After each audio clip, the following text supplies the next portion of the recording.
The archivists watched Earth through their quantum sensors, their crystalline bodies pulsing with concerned energy.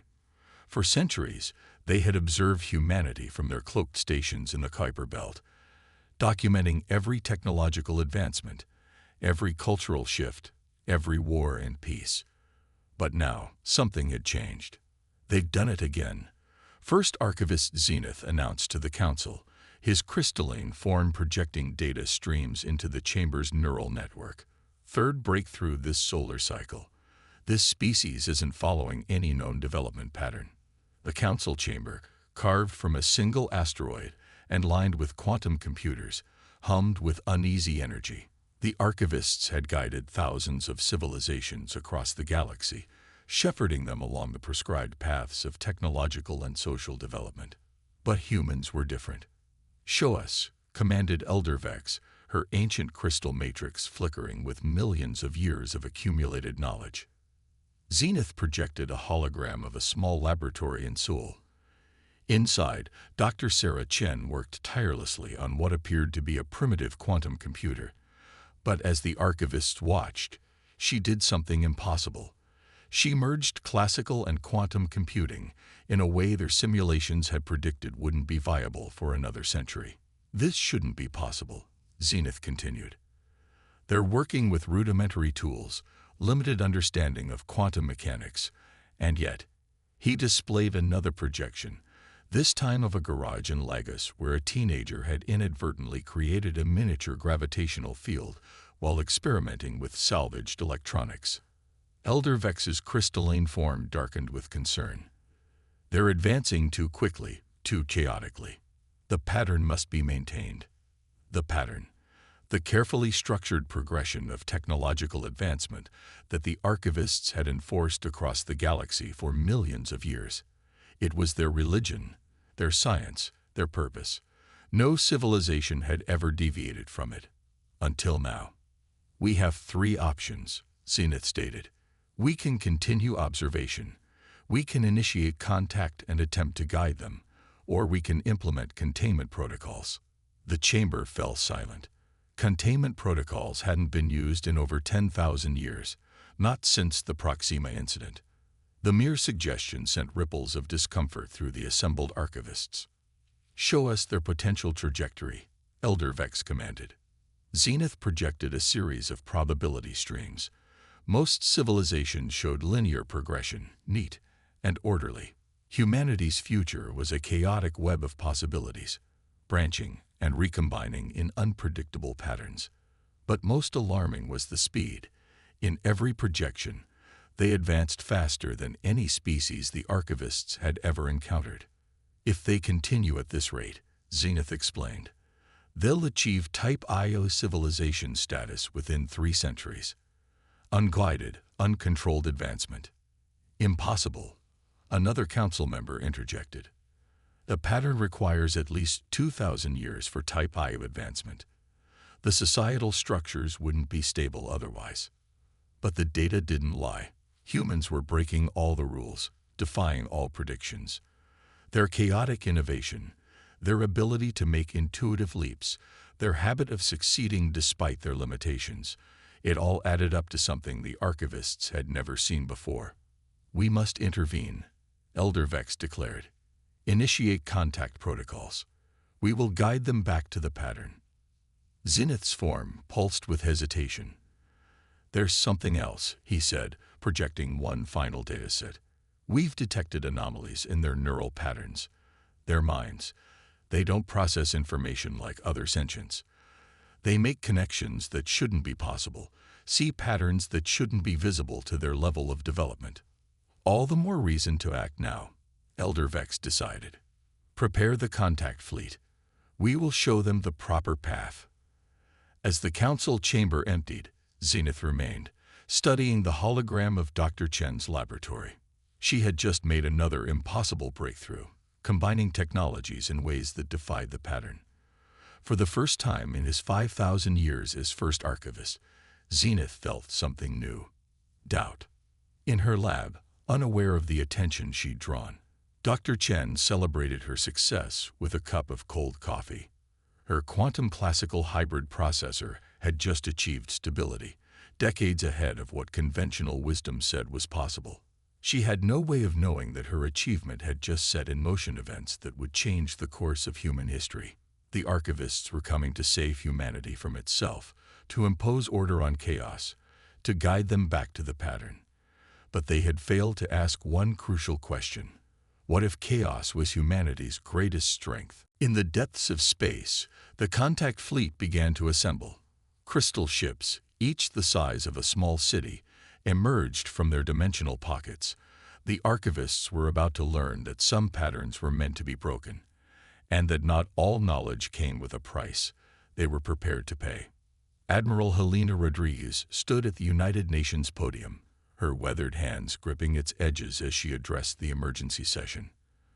Behind her, high-resolution displays showed the crystalline ships that had appeared simultaneously over every major city on Earth. The archivists, as they call themselves, come offering knowledge, she said, her voice steady despite the weight of the moment. But we need to ask ourselves, what's the real price?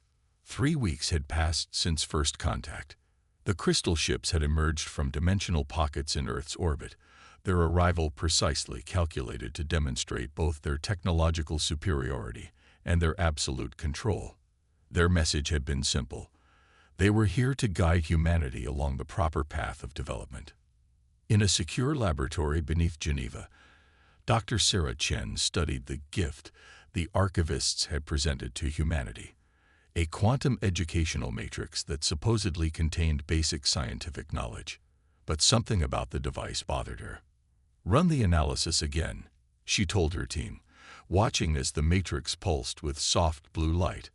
The holographic displays showed streams of data, all neatly categorized and structured. Too neatly.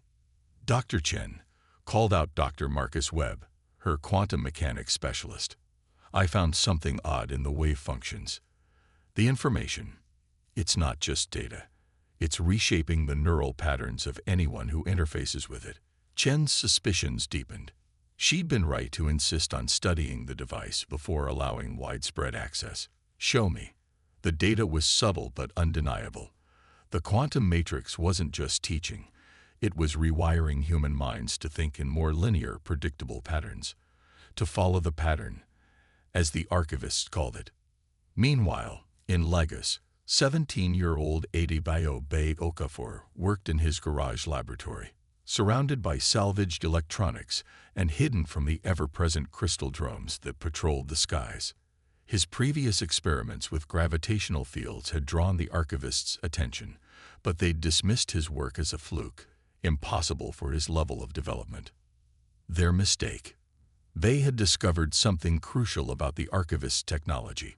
It responded to human brainwaves in unexpected ways. Where the aliens saw rigid patterns, human minds could perceive infinite possibilities. Got you, he whispered, as his latest experiment produced a stable quantum field using nothing but modified smartphone parts and his own innovative theoretical framework. He quickly hid his work as a crystal drone passed by his window, its scanning beams searching for unauthorized technology. In orbit, First Archivist Zenith received the latest reports with growing concern. Despite the educational matrix's influence, humans continued to develop in unpredictable ways. They were accepting the offered knowledge but using it differently than any species the archivists had encountered before. Their neural patterns are resisting standardization, he reported to Elder Vex. They accept the base principles but then extrapolate in ways that shouldn't be possible at their development level.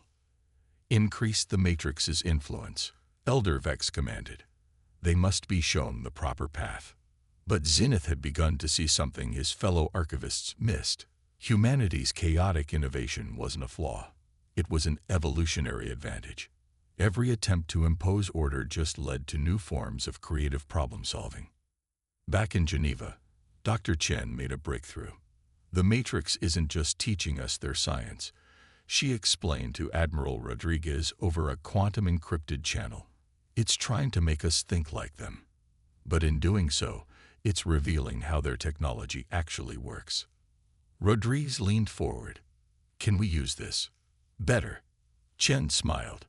We can improve it. Their technology is based on rigid quantum patterns, but human minds can perceive quantum superpositions in ways they never imagined. We're not just learning their science, we're seeing possibilities they can't. Across the globe, others were making similar discoveries.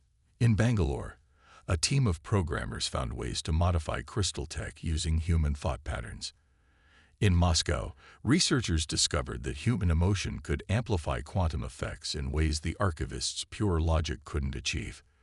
The archivists had come to impose their pattern on humanity, but they hadn't considered a crucial possibility: that their rigid adherence to order might be a limitation rather than a strength. In his hidden lab, Bay synchronized his quantum field generator with a salvaged crystal shard.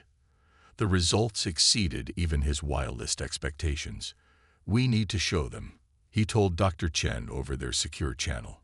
"The pattern they're so proud of. It's just one possibility out of infinite." As crystal ships hung in Earth's sky like frozen stars, humanity began to awaken to its true potential. The archivists had come to teach, but they were about to learn a lesson they never expected: that sometimes the student could surpass the master in ways the master couldn't even comprehend. Elder Vex, monitoring the situation from the council chamber, remained blind to the revolution brewing beneath the surface. The pattern had never failed before. It could not fail now. But as Dr. Chen often told her team, quoting an old physics professor, the most fundamental pattern in the universe is that patterns are meant to be broken. The stage was set for a confrontation that would reshape not just humanity's future, but the very foundation of galactic civilization. The archivists had sought to impose order on chaos, never realizing that chaos itself might be the highest form of order. In the 6 months since the archivists' arrival, humanity had learned to wear two faces. The first was compliant and eager to learn, dutifully attending the quantum education sessions and expressing gratitude for alien guidance. The second face remained hidden, working in secret to unlock potential the archivists couldn't imagine. Dr. Sarah Chen stood in an abandoned subway tunnel beneath New York City, surrounded by a hybrid of human and crystal technology.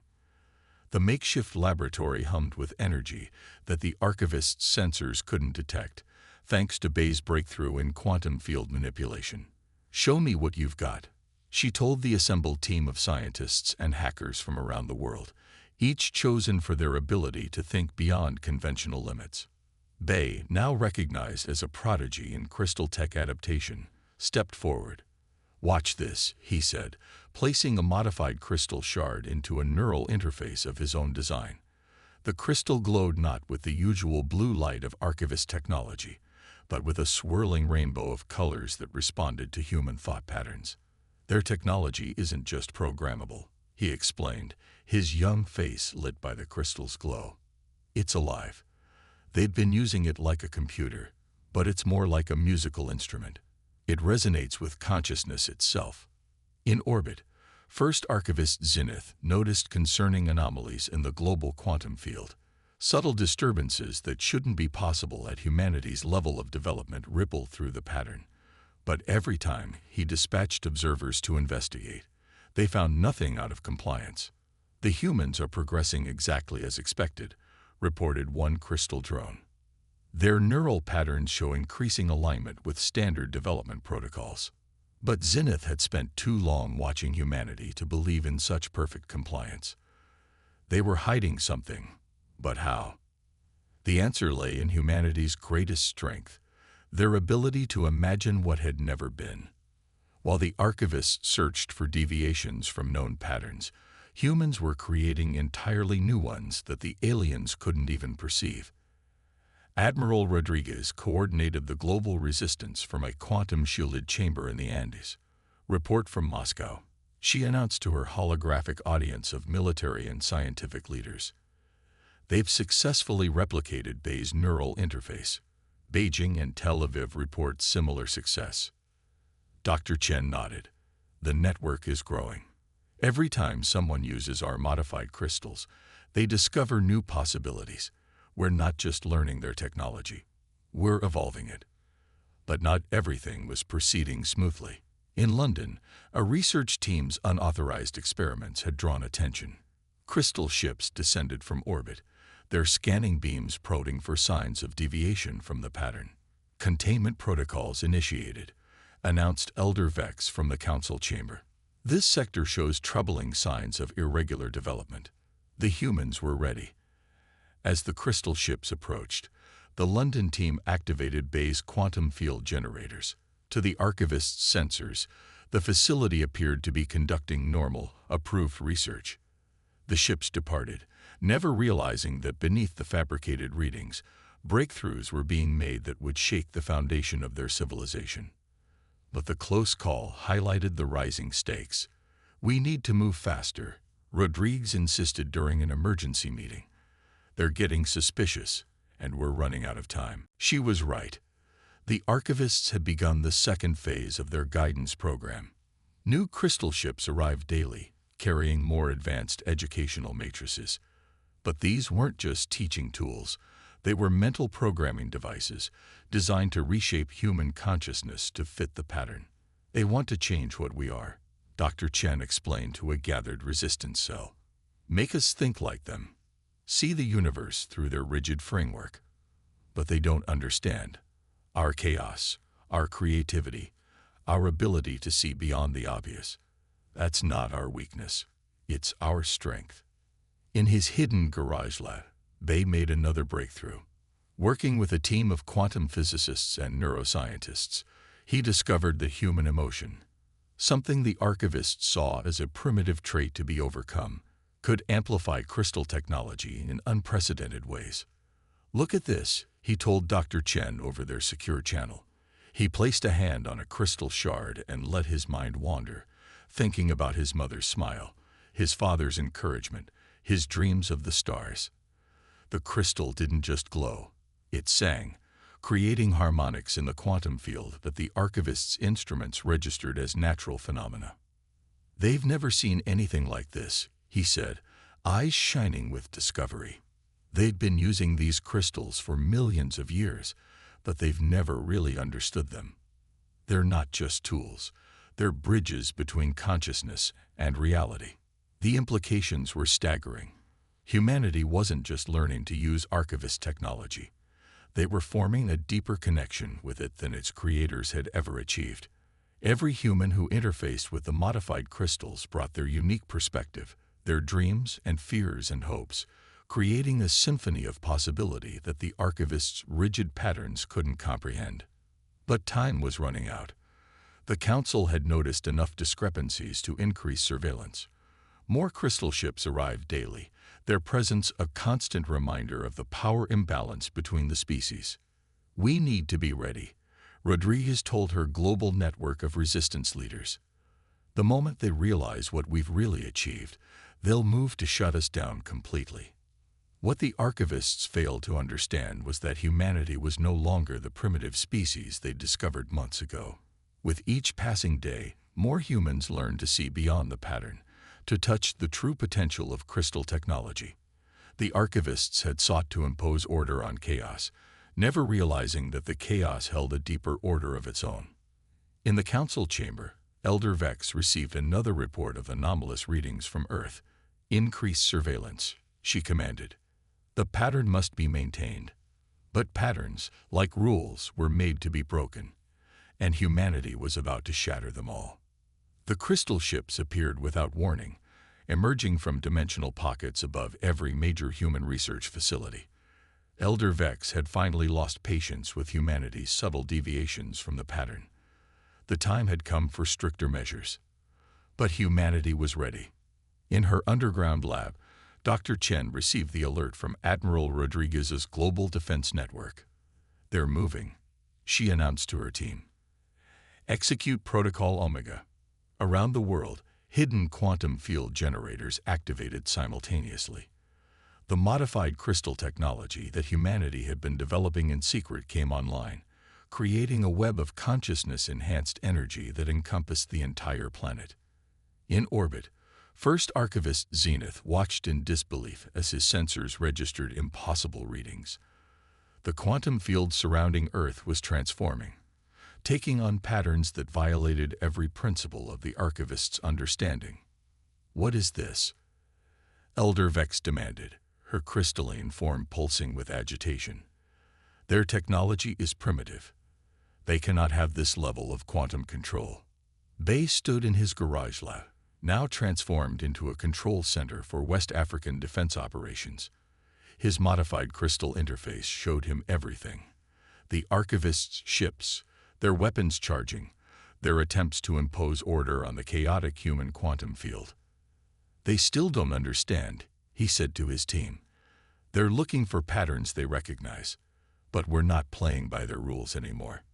The archivists' first move was to activate their most powerful educational matrices, attempting to force human minds into alignment with the pattern. Crystal ships broadcast waves of quantum energy designed to reshape neural pathways. But instead of compliance, they encountered something unprecedented. Human minds, enhanced by their hybrid technology, didn't just resist. They transformed the incoming energy, using it to strengthen their own quantum field. "Impossible," Elder Vex declared as reports flooded the council chamber. "Their minds are untrained. They cannot manipulate quantum fields with such precision." "That's where you're wrong." Dr. Chen's voice echoed through every crystal ship in Earth orbit. She had hacked their communication network using principles they had never imagined. "We don't need precision. We have something better: creativity." Around the world, humans connected to the modified crystal network demonstrated what she meant. Artists reshaped quantum fields like clay, their imaginations creating patterns that the archivist's sensors couldn't even detect. Musicians played the crystalline technology like instruments, creating harmonics that strengthened human neural networks while disrupting alien control systems. Admiral Rodriguez coordinated the global response from her mountain bunker. "Show them what humanity can really do," she ordered. Bay's quantum field generators pulsed with rainbow energy. Engineers who had learned to merge human intuition with crystal technology created defensive shields that adapted and evolved in real time. Scientists who had discovered how to encode emotions into quantum states produced energy patterns that made the rigid archivist systems malfunction. "You came to teach us." Bay's voice joined Dr. Chen's on the hijacked network. "But you never asked what we might be able to teach you." The crystal ship's weapons proved useless against human shields that didn't follow the pattern's rules. Their attempts to impose order were met with continuous innovation, each human mind connected to the network contributing its unique perspective to create defenses that evolved faster than the archivists could adapt. In the council chamber, Elder Vex faced a crisis unlike any in millions of years of archivist history. "How?" she demanded. "How are they doing this?" Zenith, watching the impossible unfold, finally understood. "They're not doing what we would do," he explained. "They're not trying to perfect a single pattern. Each human approaches the problem differently, and somehow their chaos combines to create harmony." The truth became undeniable as human quantum fields began to affect the crystal ships themselves. The living crystal technology, exposed to the full spectrum of human consciousness, began to resonate in new ways. Ships that had operated unchanged for millions of years started to transform. "Your crystal technology isn't just a tool," Dr. Chen explained to the increasingly desperate council. "It's alive, capable of growth and evolution. But you've been holding it back, forcing it into rigid patterns, never letting it reach its full potential." To demonstrate, she interfaced directly with a crystal ship's core systems. The vessel's crystalline structure began to pulse with colors the archivists had never seen, responding to human emotion and creativity in ways its makers had never imagined possible. "We don't want to fight you," she continued. "We want to show you what's possible when you let go of rigid patterns and embrace new possibilities." Around Earth, more crystal ships began to resonate with human quantum fields. Their rigid structures softened, became fluid, adapted. The pattern that had governed them for millions of years gave way to something new, a harmony of order and chaos, logic and intuition, precision and creativity. Elder Vex watched in disbelief as millennia of certainty crumbled. The humans hadn't just resisted the pattern. They had transcended it, revealing possibilities that the archivists' rigid adherence to order had never allowed them to see. The pattern, she began, is just one way of seeing the universe, Bay finished for her. But there are infinite patterns, infinite possibilities.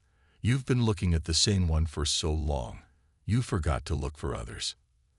As the confrontation reached its climax, humanity's quantum network pulsed with the combined consciousness of millions of minds, each contributing its unique perspective to create something greater than the sum of its parts. The archivists faced a choice: adapt or become obsolete in the face of evolution they had never imagined possible. 1 year after the confrontation that changed galactic civilization, Dr. Sarah Chen stood before the newly formed Council of Harmonic Development, addressing an audience that would have seemed impossible months ago. Humans and archivists sat together, their differences no longer a source of conflict, but a catalyst for growth.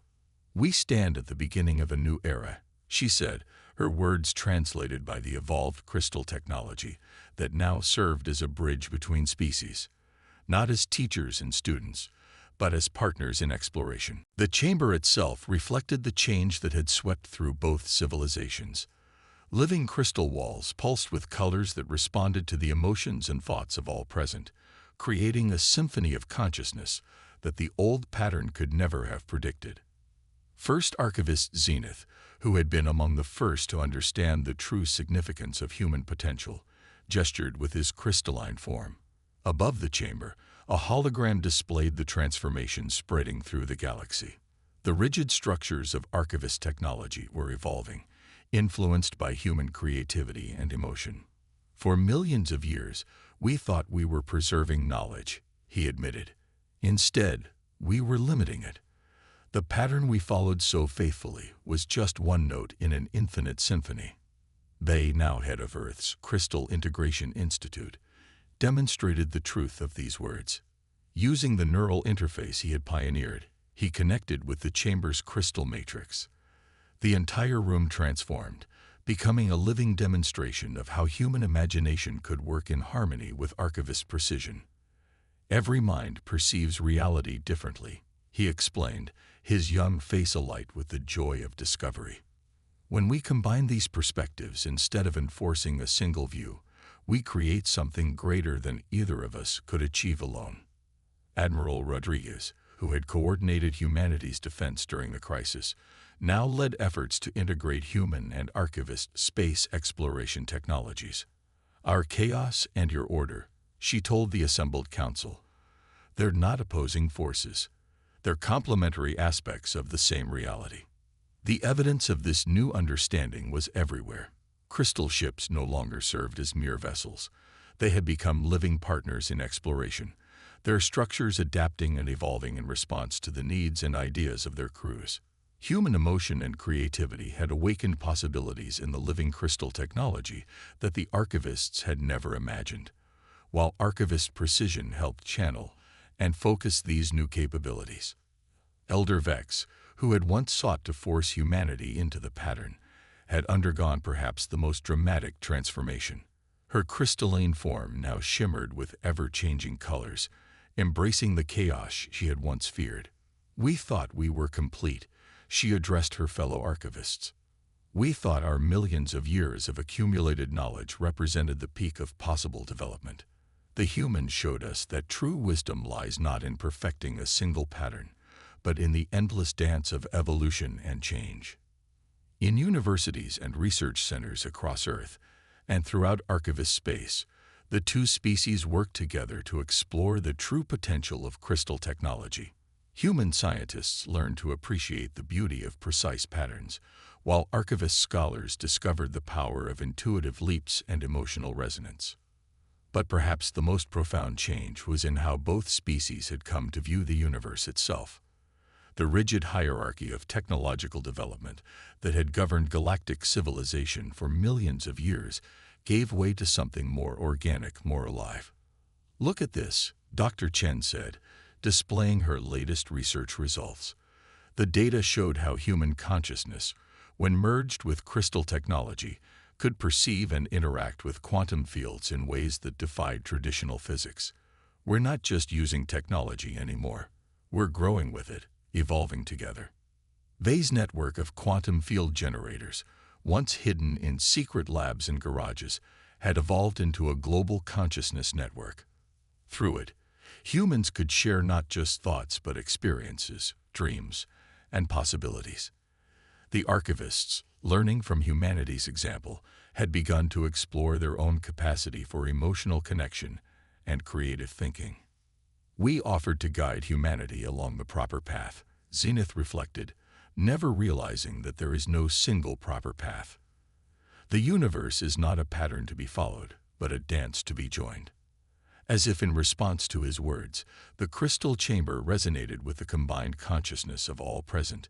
Human imagination merged with archivist precision, creating harmonies of thought and possibility that neither species could have achieved alone. The great crystal ships that had once hung in Earth's sky as symbols of intimidation now served as bridges between worlds. Their living structures evolved through the partnership of human and archivist minds. Each vessel was unique, shaped by the consciousness of its crew.